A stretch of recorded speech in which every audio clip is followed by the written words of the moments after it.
So hello everybody. Yes, I'm very happy to speak here to the Italian campsite operators and the Italian audience here. Every year there's a lot of Germans coming to Italy. Maybe not in the past year, but I think there will be more to come. And to prove my statement, I'm going to show you the figures of the German industry. Despite the pandemic, we had a very strong year in 2020. With over a third of growth, basically, as compared to 2019. We finalized our year 2020 with over 100,000 new registered leisure vehicles, and incredibly 78,000 new motorhomes on the market, which is a plus of 45%, and the second highest figures for the caravans we've ever had, with 29,000, almost 30,000 units. A product that was supposedly to be vanishing, but it's not, especially not on the German market. So I want to show you an historic chart now to see where we are at the moment. This is one of my favorite charts because it shows you the development over the past 60 years in Germany. You can see how everything started, and then how the caravans became really strong, and then later on in the late 70s we had the first motorhomes, and then somewhere in 27 we had more motorhomes being registered in Germany than caravans. And I'd like to put direct your focus on the past years, the past 3, 4, 5 years, and you can see development has been crazy. It has been steep. To some extent also unexpected, to be honest. And like I said, with 107,000 units, even we were overwhelmed, to be honest. It's a growth that actually nobody really anticipated in this magnitude. As regards vehicles in stock, we're growing, and growing vehicles don't seem to really vanish off the markets. As you can see, motorhomes alone grew 14.5% in stock just in Germany. So we're almost at 675,000 units in the past year. This is as at January 1st, 2021 for the past year. And then caravans as well. I mean, even the caravans increased again and almost hit 700,000 units. And I predict that this year, for the year 2021, it will be the first year that we will have more motorhomes registered in stock than registered caravans on the German market. All in all, adding up to 1.4, maybe 1.45 million units in 2021 to be expected. So there's a lot of vehicles in the market in Germany.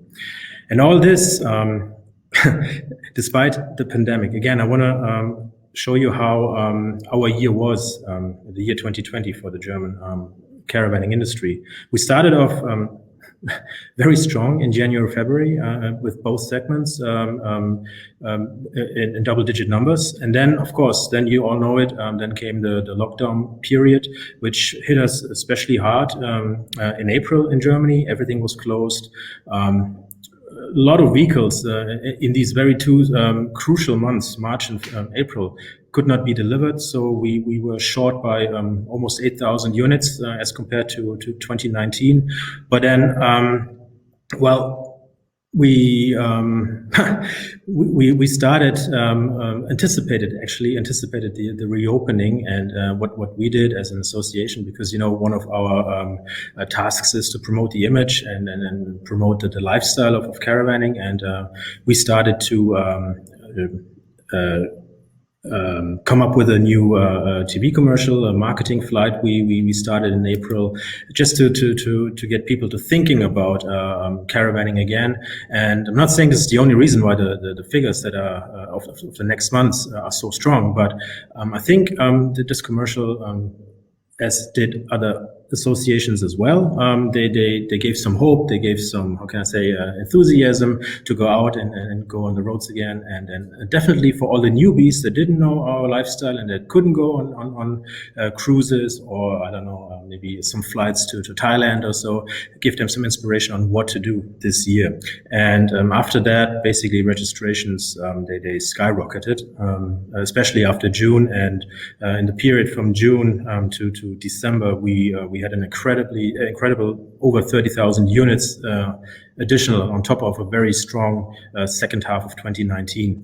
So, in Germany, we also had a VAT cut of 3 points, which basically accounts for the strong growth in registrations in November and December, as you can see, and also led to some weaker first 2 months of 2021. But all in all, March came back with very strong figures. So we can say in Germany for the first quarter of the current year, January to March, we are back in plus, I think about 12%, if I get the figures right now, 12% on a very strong year, 2020. Caravans are still slightly lagging, but motorhomes are back on track, I think up 24% so far. And maybe to explain to you more how the development in terms of motorhome segments has been, I want to show you the registrations by conversion for the motorhomes, 2019 to 2020. On the left-hand side, you see the camper vans on the bottom, then the alcoves, and then the low profiles and integrated vehicles. And overall, on the right-hand side, you can see that the market has been growing from 54,000 units to 78,000 units. And all in all, every conversion type was able to increase their figures. So nothing fell behind or got cannibalized, not really. Every segment grew compared to 2019. However, one segment, the camper vans, and you know this trend is taking up throughout Europe now. The camper vans stay, well, again, you can see from 42% market share to almost 48%. It's an incredible movement. I mean, almost every second motorhome now in Germany is a smaller unit, a camper van. So please have that in mind for the next slide. Motorhomes, especially due to the camper vans, we see more and more smaller units. On the caravan side, it's a different story. We see that, at least in Germany, over the past 10 years, the segment over 1.6 tons has increased dramatically. That's the dark blue segment. You see 68% market share of all new registrations. Overall, that accounts for almost 20,000 units in that segment, in that heavy or large segment, let's call it large. 20,000 units, whereas in 2010, all caravan registrations only accounted for, let's say, almost 16,000 units. So there seems to be a huge demand for smaller motorhomes, camper vans, but when we look at the towables, a huge demand for larger units, larger, more comfortable units. This is something maybe especially the campsite operators need to have in mind when they're redesigning their pitches. Well, this whole development led to a strong increase in turnover for the German market. I mean, these figures speak for themselves. Our industry is at 12.5 billion now. And if you look at where we came from, 27 or even just 2015, that's a huge growth, and we don't see a stop or an end to that at the moment. And why don't we see that? Because well, we conducted some studies as an association. We always do that to try to guess what the future might look like. And I'm going to show you some results of studies we had conducted in the past 1-2 years, even.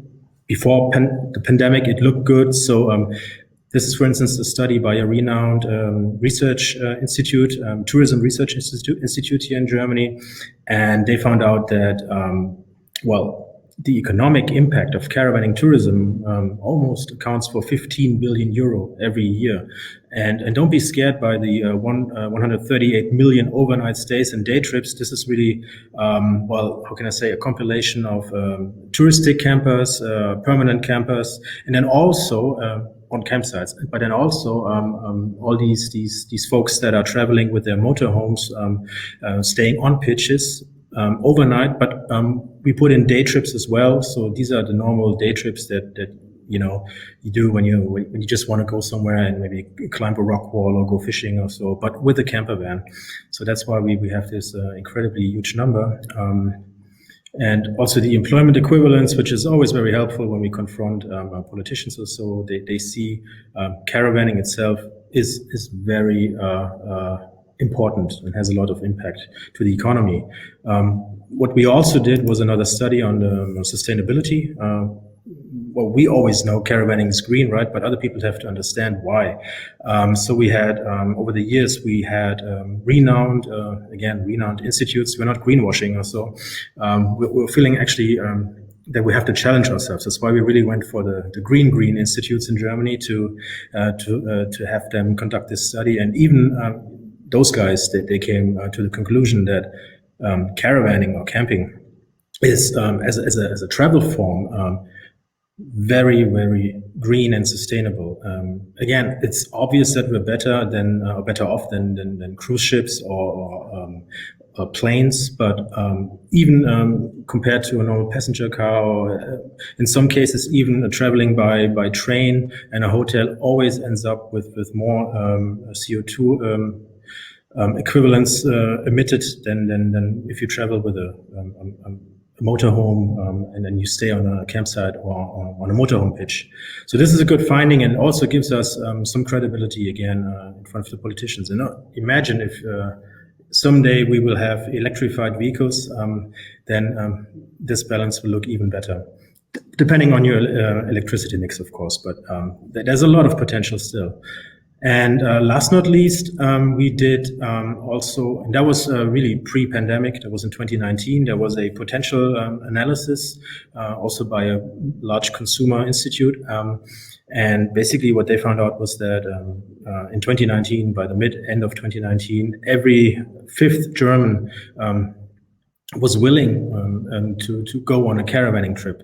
And another finding in that study that really struck us the most, and that we're actually looking forward to, hope it's true, is that the millennials seem to be the largest largest fraction of potential caravanistas in the future. So how can I say, if we don't do much wrong, we won't lose our customers. It's not like there is no, how can I say, the pipeline ends. We have a lot of potential customers in the pipeline. Most of them are still too young to buy a new vehicle. Some, of course, do, but most of them are still too young. As we see, if you look at the bar chart below, you see the average ages of owners of newly registered caravans and motorhomes in the years 2017 and 2020. Again, the blue part of the bar is the younger fraction, and you can see it's increasing by 3%. So the past 3 years, 3%, easy to memorize. Same for motorhomes, 3% points increase over the past 3 years. But then again, these young folks are not our target at the moment, for the time being at the moment. They will be the future customers, because as you see, the average age of a caravan owner is about 50. It's gotten a little younger, from 50 to 49.1. And for the motorhome owners, we're still at 55 almost. So with all the hype of the millennials and the Gen Z, and we have to stay real, and then also focus on the time now. It's good. We have to be prepared as an industry for the future, but at the moment, our customers are still the boomers, I guess.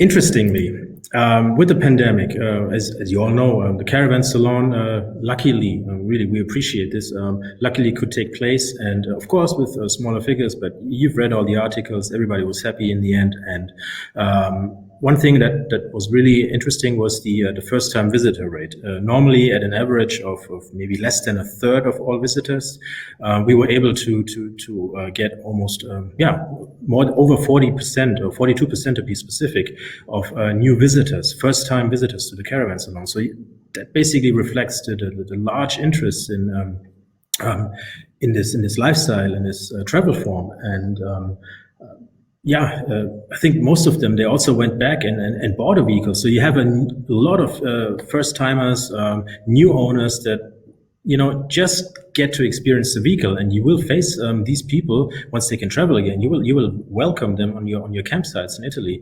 And I think those are the folks that might need assistance. And we always say, as a camper, you always help your neighbor. And I think those guys, they will require a lot of help in the future.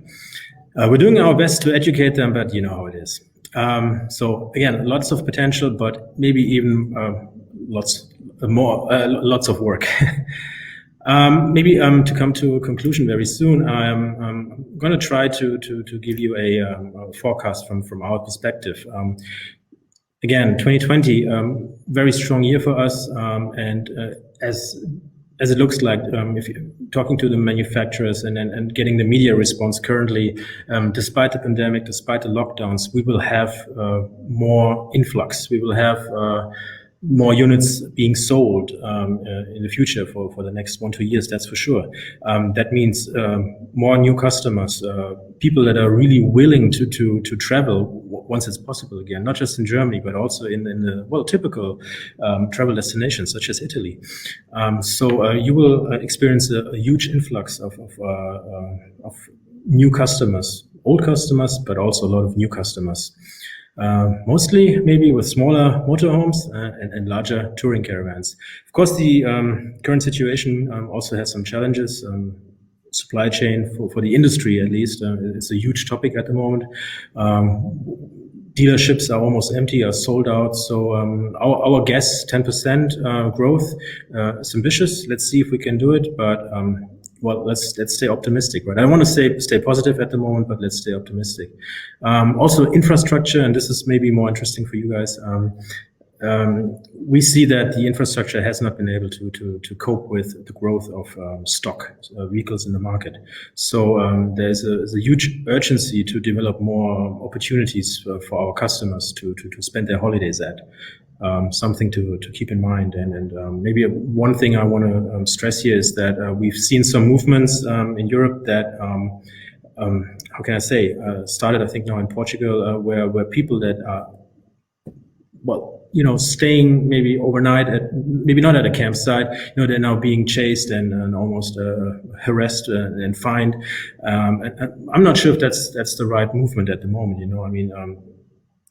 Campsites are full. Why bother, to be honest? Okay, there's a question of etiquette. Okay, we have to teach the guys to not throw their garbage anywhere, but still, we have to keep people interested and keep people having fun with our lifestyle. And these are people that are staying on campsites, and maybe every other day or so they are staying off campsite, but we shouldn't be chasing them. Last not least, economic development, of course. What I mean here is when can we start again? We're in a lockdown now, still in Germany. Embarrassing enough as it is for a country like Germany. We're still in a lockdown, and I don't know when it's possible best, but this will also have an impact on the vehicles being registered and also on the motivation of our customers to travel within Germany, but also abroad. So all in all, on the short term, definitely some tasks still on the list, but in the long run, I think we're in a good industry, and we should cherish this opportunity. So I think I've come to the end of my short impulse presentation, and for anything, any questions you have, just feel free to reach out, get in touch, and wish you a good time.